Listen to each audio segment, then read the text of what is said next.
பொதுவாவே பார்த்தீங்கன்னாக்கா, இந்த கிரீன் இங்க்ல சைன் பண்ண எந்த சர்டிஃபிகேட் ஒரு சான்றிதழ் இருந்தாலும், அதற்கு மதிப்பு ரொம்ப அதிகம். அதுவும் இந்தியா மட்டும் கிடையாது, உலகம் பூராமே அந்த மாரியான ஒரு சான்றிதழுக்கு கண்டிப்பா முக்கியத்துவம் கொடுப்பாங்க. ஸோ அப்படிப்பட்ட ஒரு சான்றிதழ் இந்திய அரசியலமைப்பு சட்டத்துக்கு எதிராகவோ, அல்லது தவறான முறையிலோ பயன்படுத்தப்பட்டாக மிகவுமே அது கண்டிக்கத்தக்கது தான். ஸோ அப்படி இருக்கும்போது சிஎஸ்ஐ அப்படின்னு சொல்லக்கூடிய சர்ச் ஆஃப் சவுத் இந்தியா அப்படின்னு ஒரு மிகப்பெரிய ஆர்கனைசேஷன் இந்தியா மட்டுமல்ல உலகம் பூராமே செயல்பட்டு இருக்கு. அந்த ஆர்கனைசேஷனுக்கு கீழே பார்த்தீங்கன்னா ஏகப்பட்ட பள்ளிகள் இருக்கு, போதகர்கள் இருக்காங்க. அவர்கள் அனைவருக்குமே சம்பளம் கொடுக்கப்படுது. அந்த சம்பளங்கள்லாம் பார்த்தீங்கன்னா அரசாங்கத்தால் நிர்ணயிக்கப்பட்ட ஒரு சம்பளம் தான் கொடுக்கப்பட்டு இருக்கு. அந்த சம்பளம் பார்த்தீங்கன்னா இந்த சர்ச்சஸ்ல இருக்கக்கூடிய கலெக்ட் பண்ணக்கூடிய இந்த காணிக்கைகள்ல இருந்து தான் கொடுக்கப்பட்டு இருக்கு. அது எல்லாருக்குமே நிறைய பேருக்கு தெரியும்.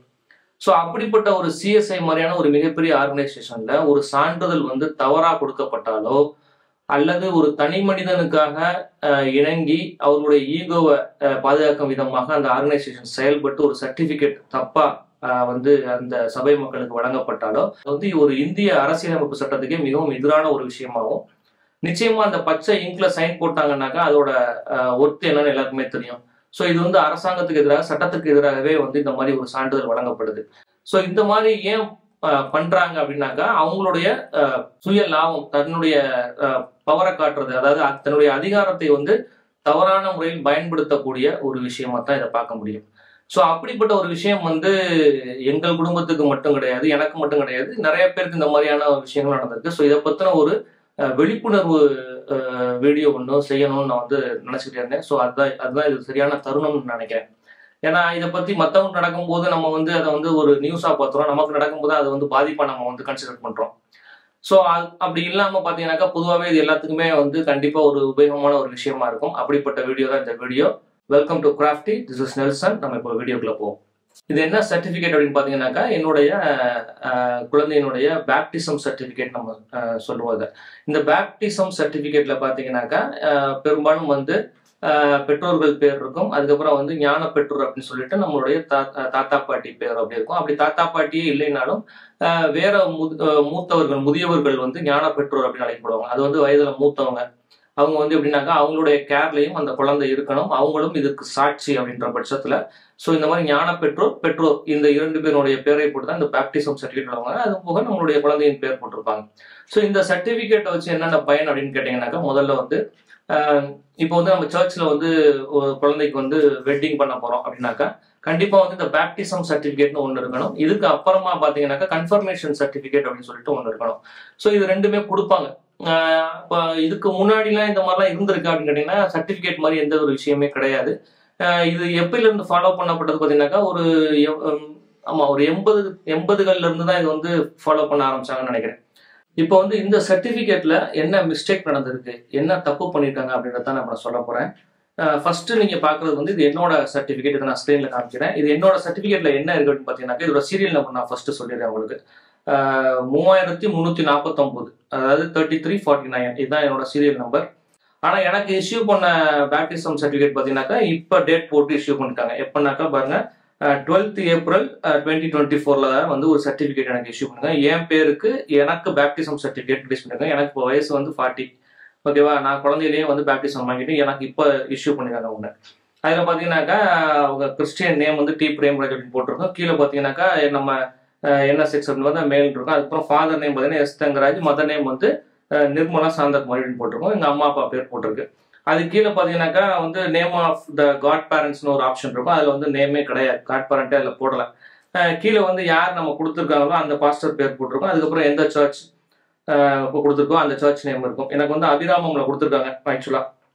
ஆனா எப்ப கொடுத்துருக்காங்க, வென் பேப்டைஸ்ட் பாத்தீங்கன்னாக்கா 1983 நான் பிறந்திருக்கேன். 1985 எனக்கு பேப்டிசம் நடந்திருக்கு. அதோட சர்டிபிகேட் இப்ப 2024 நம்ம கொடுத்துருக்காங்க. எங்க அம்மா அப்பா பேர் அதுல போட்டு கொடுத்துருக்காங்க. கரெக்டா இருக்கு, ஒரு பிரச்சனையும் கிடையாது இதுல.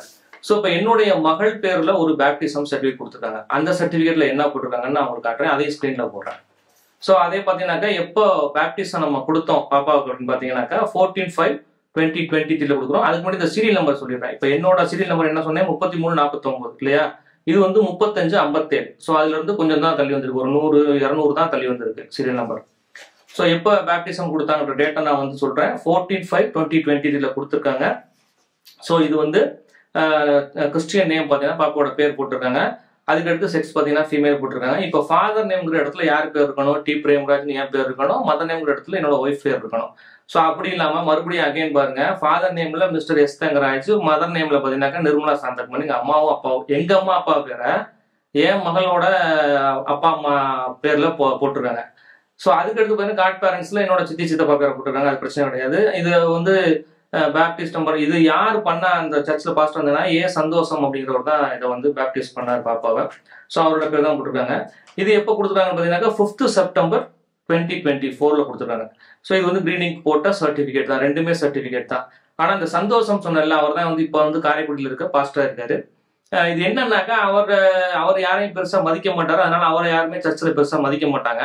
ஸோ அப்படி மதிக்காதனால என்ன பண்றாருனாக்கா வேணுக்குன்னே இந்த மாதிரி சர்டிஃபிகேட் எல்லாம் வந்து மாத்தி கொடுக்குறது, இந்த மாதிரி பேரை வந்து அப்பா அம்மா பேர் போல தாத்தா பாட்டி பேரை போட்டு வந்து பேப்டிசம் சர்டிஃபிகேட் கொடுக்குறது, இந்த மாதிரியான கொஞ்சம் கிரிட்டிஷான வேலையெல்லாம் பார்த்தீங்கன்னா கொஞ்சம் விவரம் தெரியலன்னு நினைக்கிறேன். அவருக்கு தான் விவரம் தெரியல அப்படின்னாக்கா ஒரு ஆர்கனைசேஷன், அதாவது ஒரு பெரிய organisation, church of south India மாதிரி ஒரு பெரிய ஆர்கனைசேஷன் இருக்குனாக்கா அவங்களுக்காக அந்த விவரம் கண்டிப்பா தெரிஞ்சிருக்கணும். இந்த மாதிரி ஒரு சர்டிபிகேட் தப்பா கொடுத்தோம்னாக்கா இது வந்து இந்திய அரசியலமைப்பு சட்டத்துக்கு எதிரானது அப்படிங்கிற ஒரு விஷயம் அவங்களுக்கு தெரிஞ்சிருக்கணும். ஏன் எதிரானது அப்படின்னு சொல்றேன்னா, இப்ப என் குழந்தைக்கு பேப்டிசம் சர்டிபிகேட் அப்படின்னு சொல்லி கிரீனிங்ல சைன் போட்டு கொடுத்துருந்த சர்டிபிகேட் வந்து நிறைய இடங்கள்ல செல்லுபடியாகும், நிறைய சர்ச்சில் செல்லுபடியாகும். ஒரு கிறிஸ்டியன் ஸ்கூல்ல என் மகளை படிக்க வைக்கிறேன்னாக்கா அங்கேயுமே வந்து இதை காமிச்சோம்னாக்கா கண்டிப்பா செல்லுபடியாகும். அப்படி இருக்க பட்சத்துல இதை எஸ் தங்கராஜ் அப்படின்னு சொல்லிட்டு அப்பா பேரையும் எங்க அம்மா அப்பா பேரை வந்து என் மகளுக்கு போட்டிருக்காங்கன்னா அது எவ்வளவு பெரிய தப்பான விஷயம் நீங்க பாத்துங்க. சோ இதுதான் வந்து அதிகாரத்தை வந்து தவறா பயன்படுத்துறது, அதிகார துஷ்பிரயோகம் அப்படின்னு சொல்லுவோம் நம்ம. ஸோ சர்டிபிகேட்னு ஒன்று இவர் இது மாதிரி இஷ்யூ பண்ண சொல்றாரு. அப்படி சொன்னாக்க இந்த ஆர்கனைசேஷன் என்ன சொல்லிருக்கோம், அப்படிலாம் பண்ண முடியாது உங்க இஷ்டத்துக்கு. இப்போ பர்த் சர்டிபிகேட் நான் வந்து ஹாஸ்பிட்டல்ல இருந்து வாங்கியிருப்பேன் இல்லைங்களா, அதுல அம்மா அப்பா பேர் என்ன போட்டிருக்கோம் அதையும் நான் ஸ்கிரீன்ல போறேன், அதுல அம்மா அப்பா பேர் என்ன போட்டிருக்கோம், அப்ப இந்த மாதிரி ஒரு பேப்டிசம் சர்டிபிகேட் நீங்க எப்படி மாத்தி போட முடியும் அப்படின்னு சொல்லி அந்த ஆர்கனைசேஷன் வந்து அந்த பாஸ்டர் வந்து கேள்வி கேட்டிருக்கணும். ஆனா அந்த பாஸ்டர் சொன்னதுக்கு இணங்கி அந்த ஆர்கனைசேஷனே இப்படி ஒரு தப்பான ஒரு சர்டிபிகேட் கொடுக்குதுனாக்கா இது என்ன முறையான ஒரு ஆர்கனைசேஷன்? ஸோ இதுல ஏகப்பட்ட சபை மக்கள் இருக்காங்க, ஸ்கூல்ஸ் இருக்கு. அப்ப இவங்க இஷ்டத்துக்கு வந்து ஸ்கூல்ல படிக்கிற பசங்களுக்குலாம் சர்டிபிகேட் இஷ்டத்துக்கு என்ன வேணாலும் கொடுக்கலாமா அப்படின்ற ஒரு தைரியம் இருக்குல்ல உங்களுக்கு. நான் நினைக்கிறதான் சட்டம் அப்படின்ற மாதிரி. ஸோ இந்த மாதிரி சந்தோஷம் மாதிரியான இந்த மாதிரி பாஸ்டர்கள் பண்ணக்கூடிய விஷயங்கள் பாத்தீங்கன்னாக்கா இப்போ ஒரு ஆர்கனைசேஷனுக்கு கீழே இவரும் சம்பளம் வாங்கிட்டு இருக்காரு. இந்த சம்பளம் யார் மூலயமா அவருக்கு கிடைக்குது அப்படின்னாக்கா இந்த மாதிரி சர்ச்சஸ், அதாவது டயசிஸ் கீழே இருக்க சர்ச்சஸ்க்கு கிடைக்கிற காணிக்கையில இருந்து தான் இவங்களுக்குலாம் சம்பளம் வந்து போய்கிட்டு இருக்கு. ஸோ இதுவுமே எல்லாருக்குமே தெரியும். அப்படி இருக்க பட்சத்துல இந்த மாதிரி ஒருத்தர் தப்பு பண்றாருன்னா இவரை வந்து எப்படி நீங்க வந்து என்கரேஜ் பண்ண முடியும்? ஃபர்ஸ்ட் விஷயம். ஸோ இதுல முரண்பட்ட கருத்து நீங்க என்னவா இருந்தாலும் கமெண்ட் செக்ஷன்ல கீழே சொல்லுங்க. முக்கியமா இந்த வீடியோ வந்து எல்லா சிஎஸ்ஐ பாஸ்டேட் கமிட்டி இது வச்சிருப்பீங்க, வாட்ஸ்அப் குரூப் இருக்கும். அது போக வந்து சபை மக்கள் வந்து வாட்ஸ்அப் குரூப் வச்சிருப்பாங்க. அதுல இதை எல்லாத்தையுமே ஷேர் பண்ணுங்க. ஒருவேளை உங்க சர்ச்சில் இருக்க பாஸ்டர் இந்த மாதிரி செஞ்சுக்கிட்டு இருக்கிறதுக்கு வாய்ப்புகள் நிறைய இருக்கு. ஸோ இந்த மாதிரி இப்போ யங்ஸ்டரா இருக்கக்கூடிய பாஸ்டர்கள் என்னன்னாக்கா தனக்கு வந்து சம்பளம் கிடைச்சிருது, அதே போக சர்ச்சு காம்பவுண்டுக்குள்ளேயே வந்து ஒரு வீடு கட்டி சும்மா கொடுத்துடுறோம் அவங்களுக்கு தங்குறதுக்கு, ஸ்டே பண்றதுக்கு, அது போக உங்களுக்கு போக வர்றதுக்கு அலவன்ஸ் கிடைச்சிருது. இந்த மாதிரி நிறைய விஷயம் எல்லாமே அவங்களுக்கு வந்து சர்ச்சஸ் மூலியமா ஃப்ரீயாவே கிடைச்சிருது. அப்படிங்கிற பட்சத்துல இவங்களுடைய அதிகாரத்தை வந்து தவறா பயன்படுத்தக்கூடிய விஷயங்கள் தான் அதிகமாகுது. ஸோ இவங்களுக்கு வந்து இப்போ சர்ச்சுக்குள்ளேயே ஒரு வீடு கட்டி கொடுத்துக்கணும்னா கண்டிப்பா அவங்களுக்கு வந்து ஒரு ரெண்ட் வந்து நம்ம வந்து கண்டிப்பா அந்த சபை மக்கள் வாங்கணும். ஏன்னா இந்த ஒரு சர்ச் அப்படின்னாக்கா இப்போ எங்க சர்ச் இங்க காரைக்குடியில பர்மா காலனில இருக்கு அப்படின்னாக்கா அந்த சர்ச் வந்து சிஎஸ்ஐ டயசிஸ் வந்து கன்ஸ்ட்ரக்ட் பண்ணி கொடுத்தது கிடையாது. அந்த சபையில அந்த ஏரியாவில் இருக்கக்கூடிய ஒருத்தர் வந்து அந்த இடத்த வந்து ஃப்ரீயா வந்து சிஎஸ்ஐ கொடுத்துருக்காரு. அந்த இடத்துல அந்த சர்ச்சுக்கு தேவையான பணம்லாம் அந்த சபை மக்களால் வாங்கப்பட்டு அங்க ஒரு சர்ச் கட்டியிருக்காங்க. இப்ப மறுபடியும் சர்ச்சை ரெனோவேட் பண்ண போறாங்கனாக்கா அதே சபை மக்கள் தான் பணம் போட்டு அதை ரெனோவேட் பண்ண போறாங்க. இது வந்து under the control of CSI தானே. அப்படி இந்த சிஎஸ்ஐ வந்து சர்ச்சை கன்ஸ்ட்ரக்ஷன் பண்ணி இந்த சபை மக்கள் எல்லாம் கொண்டு வந்து இங்க சேர்க்கல. ஸோ இந்த சிஎஸ்ஐங்கிற ஆர்கனைசேஷனுக்கு கீழ் இந்த சபை மக்கள் வந்து இந்த சர்ச்சில் வழிபடுறாங்களே ஒழிய, ஸோ இந்த வழிபாடுதல் மூலமா அவங்களுக்கு கிடைக்கக்கூடிய அந்த காணிக்கையை வச்சுதான் இந்த சம்பளம், இந்த மாதிரி வீடு கட்டி கொடுக்கறது, இந்த மாதிரியான ஒரு சில நல்ல விஷயங்கள் பண்ணிருக்கோம், ஸ்கூல் ரன் ஆகிட்டு இருக்கோம். இது எல்லாமே பாத்தீங்கன்னா இந்த மாதிரி சிஎஸ்ஐ கண்ட்ரோல்ல இருக்கிற சர்ச்சஸ்ல இருந்து தான் நடந்துகிட்டு இருக்கு. அதுல இருந்து அவங்களுக்கு சம்பளம் போகுது. அப்படி இருக்கக்கூடிய பட்சத்துல வந்து நீங்க வந்து அந்த சபை மக்கள் வந்து யாருமே அவங்களுக்கு கீழே வேலை பார்க்கறவங்க கிடையாது. அவங்களுக்குலாம் வேற வேற ப்ரொஃபஷன் இருக்கு. இது ஒரு வழிபாட்டு தலமா வந்து அவங்களால முடிஞ்சதை உங்களுக்கு காணிக்கையா கொடுக்குறாங்க. அதை வச்சுதான் நீங்க சம்பளம் வாங்கிட்டு இருக்கீங்க. அப்படி இருக்க பட்சத்துல அவங்களுக்கே வந்து இந்த மாதிரியான ஒரு தவறான சான்றிதழ் வழங்குறது, அவங்கள்ட்டே வந்து ஈகோ கிளாஷ் பண்ணி பாக்குறது, இந்த மாதிரியான விஷயங்கள்லாம் இப்ப உள்ள பாஸ்டர்ஸ் நிறைய பண்ணிட்டு இருக்காங்க. ஸோ அவங்களுக்குலாம் பெருசா விவரம் தெரியலன்னு நினைக்கிறேன். ஏன்னா அவங்க பெருசா வெளி உலகத்தை பார்த்துருக்க மாட்டாங்க. முதல்ல வந்து இந்த மாதிரியான விஷயத்தெல்லாம் வந்து அந்தந்த சபை மக்கள் வந்து தட்டி கேட்கணும் ஒரு இடத்துலயும். ஓகே, இன்னொரு விஷயம், இப்ப இந்த மாதிரி சர்டிபிகேட் வந்து இப்ப வந்து இப்ப எனக்கு என்ன சொன்னாங்க அப்படின்னு பாத்தீங்கன்னாக்கா, உங்களுடைய மேரேஜ் வந்து இங்க வந்து ரெகுலரைசேஷன் ஆகலை இந்த சர்ச்ல, அதனால வந்து உங்களை வந்து பேரண்டா நாங்க வந்து உங்க மகளுக்கு பேப்டிசம் நடத்தினா போட முடியாது அப்படின்னு பாஸ்டர் சொன்னாரு. அதுதான் வந்து சிஎஸ்ஐனுடைய சட்டம் அப்படின்ற மாதிரியான சொன்னாரு. ஆனா அப்படி ஒரு சட்டம்லாம் சிஎஸ்ஐல கிடையாது. ஏன்னா அந்த சிஎஸ்சியோட சர்ச் ஆஃப் அதாவது constitution of search of south India அப்படின்ற அந்த சட்டத்திட்டத்துல வந்து 1956 வந்து ஒரு சட்டம் உருவாக்கியிருக்காங்க இந்த சர்ச் ஆஃப் சவுத் இந்தியாவுக்கு. அதை வந்து நான் கீழே டிஸ்கிரிப்ஷன்ல பிடிஎஃப் ஃபைலா போடுறேன், நீங்க வேணா படிச்சு பார்த்துங்க. அதுல இந்த சிஎஸ்ஐனுடைய ஒட்டுமொத்த சட்டத்திட்டமும் அதுல இருக்கு. ஸோ இந்த ரெகுலரைசேஷன் அப்படின்னு சொல்றாங்களா, அது என்ன அப்படின்னு பாத்தீங்கன்னாக்கா, இப்போ வந்து நம்ம சர்ச்சில் கல்யாணம் பண்ணியிருந்தோம்னாக்கா அது வந்து அவங்க ரெஜிஸ்டர்ல இருக்கும். அதாவது இந்த சர்ச்சில் இந்த இடத்துல தான் கல்யாணம் பண்ணியிருக்காங்க அப்படின்னு ரெஜிஸ்டர்ல இருக்கும். அப்படி இல்லாத பட்சத்துல என்னன்னாக்கா, நம்ம வந்து தமிழ்நாடு அரசாங்கத்தால அங்கீகரிக்கப்பட்ட ஒரு ரிஜிஸ்டர்ட், அதாவது மேரேஜ் ரிஜிஸ்ட்ரேஷன் பண்ணி நம்ம அந்த சர்டிபிகேட்டை கொண்டு வந்து இந்த சர்ச்ல கொடுப்போம். அவங்க வந்து அதை வச்சுக்கிட்டு ரெஜிஸ்டர் பண்ணுவாங்க. அதுல ஒன்றும் பெரிய காம்ப்ளிகேஷன்லாம் ஒண்ணுமே கிடையாது. தமிழ்நாடு கவர்மெண்ட்டே அங்கீகரிச்சு ஒரு ரெஜிஸ்டர்டு, அதாவது உங்களுடைய மேரேஜ் வந்து ரெஜிஸ்டர்ட் அண்டர் த தமிழ்நாடு அப்படின்னு சொல்லிட்டு ஒரு சர்டிஃபிகேட் கொடுக்குறாங்கன்னா அதை வாங்கி வச்சுக்கிட்டு இவங்க பேர் அதில் எழுத வேண்டியதுதான், அவ்வளவுதான் வேலை. அதுக்கு என்னமோ ஒரு பெரிய ப்ராசஸ், அந்த ப்ராசஸ் அது அங்கே போகணும், அவங்க செக்அப் பண்ணணும். தமிழ்நாடு கவர்மெண்ட்டே ஒரு சர்டிஃபிகேட் இஷ்யூ பண்ணதுக்கப்புறம் அதை என்ன இவங்க செக் பண்றாங்கன்னு எனக்கு தெரியல. அதை செக் பண்றதுக்கு ஒரு 4-5 மாசம் எடுத்துக்கிறாங்க. அப்புறமா வந்து அதை வந்து நாங்கள் வந்து ரெகுலரைஸ் பண்ணிட்டோம் அப்படின்னு சொல்லிட்டு அதுக்கு ஒரு சர்டிஃபிகேட் ஒன்று இஷ்யூ பண்றாங்க. இதெல்லாம் வந்து அன்னெசரியான ஒரு என்ன சொல்றது, ஒரு சட்டத்திட்டம்னு வச்சுக்கலாம். இது சட்டமே கிடையாது முதல்ல, அப்படி ஒரு சட்டமே கிடையாது முதல்ல. இது ஒரு தேவையில்லாத ஒரு வழிமுறை. நேரத்தை வீணாக்கிக்கிட்டு அதுக்கு ஒரு ஆஃபீஸை போட்டுக்கிட்டு அதுல ஒரு பாலிடிக்ஸ் பண்ணிக்கிட்டு இந்த மாதிரியான விஷயங்கள் தான் நிறைய நடந்துகிட்டு இருக்கு இன்னைக்கு பாஸ்ட்ல. எதுக்கு வந்து ரெகுலரைசேஷன் பண்ணணும், தேவையே இல்லை. எங்க கல்யாணம் நடந்தா என்ன? இப்போ வந்து என்னைய மாதிரியான ஆட்கள் பார்த்தீங்கன்னா, நான் வந்து 20 வருஷத்துக்கு மேல வந்து இந்த சர்ச்சில் மெம்பரா இருக்கேன். இப்போ எங்க அப்பாவும் அதே மாதிரி தான். ஸோ 20 வருஷத்துக்கு மேல அங்க மெம்பரா இருக்கவங்களுக்கே இவ்வளவு பஞ்சாயத்து பண்றாங்க. சரி, புதுசா வந்தவங்களுக்கு நிறைய பிரச்சனை பண்ணுவாங்க அப்படின்னு பார்த்தோம்னா ஒண்ணுமே கிடையாது. புதுசா ஹிந்துவா இருப்பாங்க, அவங்க வந்து சர்ச்சில் கல்யாணம் பண்ணோம்னாக்கா 2 வருடத்துக்கான சந்தாவை அவங்க வந்து தொகையா செலுத்திட்டாங்கன்னாக்கா அவங்க வந்து சர்ச்சில் மெம்பர் ஆக்கிடுவாங்க. அவங்க மகளுக்கு வந்து ஒரு கன்ஃபர்மேஷன் ஒன்று பண்ணுவாங்க, பிஷப்பை கூப்பிட்டு ஒரு கன்ஃபர்மேஷன் ஒன்று பண்ணிட்டு கல்யாணத்தை பண்ணி வச்சுருவாங்க. ஸோ இவ்வளவுதான் ப்ரொசீஜர். ஆனா 20 வருஷமா நம்ம இங்கேயே இருந்துகிட்டு இருக்கோம், இதே இதில் மெம்பர் ஆகிட்டு இருக்கோம். ஆனா நமக்கு பாத்தீங்கன்னா ஏகப்பட்ட சட்டத்திட்டங்களா, இந்த சர்டிபிகேட் கொடுத்த சர்டிபிகேட் அலக்கழிக்கிறது, இழுத்தடிக்கிறது. ஏன்னா இதை வச்சு ஒன்னும் பண்ண போறது கிடையாது, ஒன்னுத்துக்கு லாய்க்கு கிடையாது. இந்த சர்ச்சில் கல்யாணம் பண்ண முடியலன்னா வேற எந்த சர்ச்சில் வேணா கல்யாணம் பண்ணிக்கலாம். அப்படி சர்ச்சிலேயே கல்யாணம் பண்ணலைன்னாலும் நீங்க வீட்டிலேயே கல்யாணம் பண்ணாலும் நீங்க கொண்டு போய் வந்து போட்டோகிராஃபோட சேர்த்து உங்களுக்கு தேவையான ஆவணங்கள் எல்லாம் கொண்டு போய் ரிஜிஸ்டர் ஆஃபீஸ்ல கொடுத்தா அவங்களே வந்து உங்களுடைய மேரேஜை ரிஜிஸ்டர் பண்ணி சர்டிஃபிகேட் கொடுத்துருவாங்க. அது போதுமானது. ஸோ இவங்க வந்து சர்ச்சுங்கிற ஒரு கான்செப்ட்ல கொண்டு வந்துகிட்டு இருந்த பாஸ்டர்களுக்கு பெரிய அதிகாரம் இருக்கு அப்படின்னு சொல்லிட்டு அவங்களா வந்து தங்களை வந்து பெரிய அதிகாரத்துவமா நினைச்சுக்கிட்டு அங்க ஒரு ஆபீஸ் ரூம் போட்டுட்டு உட்காந்துக்கிட்டு வர்றவங்ககிட்ட எல்லாம் திமுறா பேசிக்கிட்டு இந்த மாதிரி தப்பு தப்பான ஒரு சர்டிபிகேட்டை கொடுத்துக்கிட்டு உடனே வந்து வீட்டுக்கு கூப்பிட்டு நீங்க வந்து நம்ம வீட்டில் வந்து ஒரு பாஸ்டரை கூப்பிட்டோம்னாக்கா அவங்களுக்கு வந்து ஒரு சில மரியாதைகள் கொடுத்து பண்ணி வைப்போம். நம்முடைய சொந்தக்காரங்களையே கூட அந்த அளவுக்கு கவனிச்சிருக்க மாட்டோம். ஆனால் ஒரு பாஸ்டர் விட்டாங்கன்னா மரியாதை கொடுத்து அவருக்கு முன்னுரிமை கொடுத்து அவரை அந்த ஃபங்க்ஷனை நடத்த வச்சு அவருக்கு முதல்ல ஃபுட்டு ப்ரொவைட் பண்ணி அவங்களுக்கு ஒரு காணிக்கை கொடுத்து அதுக்கப்புறம் உங்களை வழி அனுப்பி வச்சுன்னா நம்ம சொந்தக்காரங்களே பண்ணிப்போம்.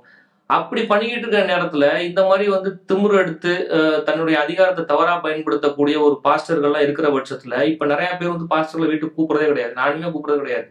ஸோ அந்த மாதிரியான விஷயங்கள் நடந்தோம்னா அவங்க ஒண்ணு இதை எப்படி நம்ம கிட்ட வந்து சண்டை போட்டு இதை எப்படி நம்மளுடைய கோபத்தை தீர்த்துக்கலாம் அப்படிங்கிற மாதிரியா இந்த மாதிரியான பாஸ்டர்கள் வந்து இந்த மாதிரி சர்டிபிகேட் தப்பா கொடுக்கறது, இந்த சபை மக்களை வந்து வம்பிழுக்கிறது, இந்த மாதிரி விஷயங்கள்லாம் பண்ணிட்டாங்க. ஆனா ஃபைனலா பாத்தீங்கன்னாக்கா இந்த மாதிரி சர்டிபிகேட்லாம் வச்சு என்ன பெரிய யூஸ் அப்படின்னு பாத்தீங்கன்னா ஒன்றும் பெரிய யூஸ்லாம் கிடையாது. நம்ம திரும்ப வேற எந்த சர்ச்சில் வேணாலும் போய் நம்ம குழந்தைய பேப்டிசம் பண்ணி ஒரு சர்டிஃபிகேட் 10 நிமிஷத்துல கொடுத்து வாங்கிட்டு வந்துடலாம். ஒரு பிரைவேட் சர்ச் போனோம்னா இப்போ வந்து அசம்பிளி ஆஃப் காடு இல்லை ஏஎஃப்டி, அப்புறம் வந்து இந்த மாதிரி நிறைய சர்ச்சஸ் பிரைவேட் சர்ச்சஸ் இருக்கு. அதாவது இந்த மாதிரி சர்ச்சஸ் எல்லாம் போயிட்டு நம்ம குழந்தைய வந்து எந்த வயசுல வேணாலும் பேப்டிசம் வந்து கொடுக்கலாம். நீங்க வந்து நாளைக்கு சாக போற 90 வயசு கிழவனுக்கு கூட ஒரு பேப்டிசம் வந்து 90 வயசுல வாங்க முடியும் நம்மளால. ஸோ அப்படி இருக்க பட்சத்துல இது ஒரு பெரிய இஷ்யூவே கிடையாது. ஆனா வந்து இப்ப இவங்கெல்லாம் ஒரு சட்டத்திட்டத்தை ஃபாலோ பண்றாங்க, நாங்கெல்லாம் கிரீனிங்ல சிக்னேச்சர் கூட சர்டிஃபிகேட் இஷ்யூ பண்றோம் அப்படின்னு ஒரு ப்ரொசீஜருக்குள்ள வரும்போது அது வந்து கண்டிப்பா சரியான முறையில இருக்கணும். அப்படி சரியான முறையில இல்லைன்னா அவங்களுக்கு வந்து சரியான முறை எது அப்படிங்கிறத, அதாவது நம்ம சபை மக்கள் மட்டுமல்ல அரசாங்கம் இதுல தலையிட்டு இந்த மாதிரியான சர்டிபிகேட் தப்பா கொடுக்கறது, இந்த மாதிரியான அதிகாரத்தை தவறா பயன்படுத்துறது அப்படின்ற பட்சத்துல அவங்களுக்கு வந்து ஏதாவது ஒரு தண்டனை கண்டிப்பா கொடுக்கணும்.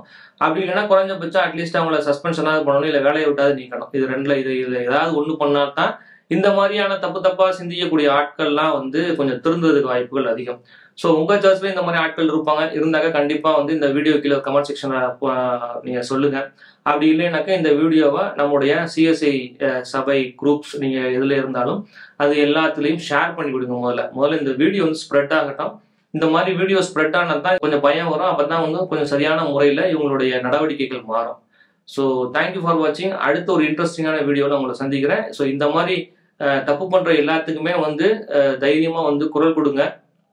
தப்பு பண்ணாங்கன்னாக்கா அதை உடனே தட்டி கேளுங்க.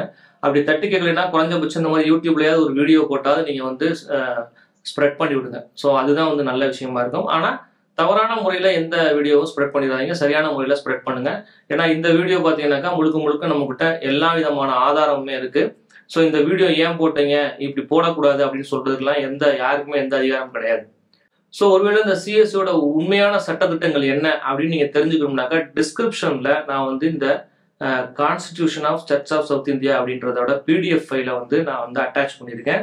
கண்டிப்பான முறையில் அதை டவுன்லோட் பண்ணி அதில் உள்ளதை நீங்களும் படித்து பார்க்கலாம். அப்படி ஒருவேளை அதில் இங்கிலீஷ் படிக்கிற தெரியாதவங்க என்ன பண்ணலாம்னா கூகுளில் போயிட்டு இங்கிலீஷ் டு தமிழ் டிரான்ஸ்லேட்டரில் போட்டு கூட நீங்கள் வந்து தமிழாக்கம் செஞ்சு அதை வந்து படித்து தெரிஞ்சுக்கலாம். ஸோ சட்டத்திட்டங்கள்லாம் ஆக்சுவலான சட்டத்திட்டம் என்ன, இப்போ புதுசாக வந்து சட்டம்னு சொல்லிக்கிட்டு இருக்காங்கல்ல, அதெல்லாம் என்ன, அதெல்லாம் இவங்க வந்து தங்களுடைய வசதிக்கேற்ப ஒவ்வொருத்தருக்கு தகுந்த மாதிரி புதுசா சட்டத்தை வந்து அவங்களே வகுத்துக்கிறாங்க. ஸோ அப்படி இல்லாம உண்மையான சட்டத்திட்டம்னா என்ன சிஎஸ்ஐயோடது அப்படின்றது இருக்கு பிடிஎஃப்ல. அதை நீங்க போய் ஓபன் பண்ணி படிச்சு தெரிஞ்சுங்க. இன்னொரு விஷயம் என்னன்னாக்க, என்னதான் வந்து சிஎஸ்ஐக்கு வந்து ஒரு சட்டத்திட்டங்கள் இருந்தாலும் இது வந்து இந்தியன் கவர்மெண்ட்டுக்கு கீழே தான் இருக்கு. அதையும் முதல்ல மக்கள் புரிஞ்சுக்கணும். ஸோ அப்படி வந்து அவங்கவுங்க இஷ்டத்துக்கு தப்பு பண்ணிட்டு தப்பிச்சிட முடியாது. இது மாதிரி பலரும் பல விஷயங்கள்ல பாதிக்கப்பட்டிருக்கலாம். நீங்க செய்ய வேண்டியதெல்லாம் ஒண்ணுதான். இந்த வீடியோ வந்து முடிஞ்ச வரைக்கும் கூடுமான வரைக்கும் உங்க நண்பர்கள் சில குரூப்ஸ் வச்சிருப்பீங்க, அந்த குரூப்ஸ் எல்லாத்தையுமே ஷேர் பண்ணி விடுங்க. எல்லாருமே இந்த வீடியோ பார்க்கட்டும். இது மாதிரி அதிகாரத்தை தவறா பயன்படுத்தக்கூடிய ஒவ்வொருத்தரையும் வந்து நம்ம வந்து இந்த சமுதாயத்துக்கு வந்து வெளிச்சம் போட்டு காட்டணும். தேங்க்யூ ஃபார் வாட்சிங். மறக்காம நம்ம சேனல் சப்ஸ்கிரைப் பண்ணிருங்க. அடுத்த வீடியோல நான் உங்களை சந்திக்கிறேன்.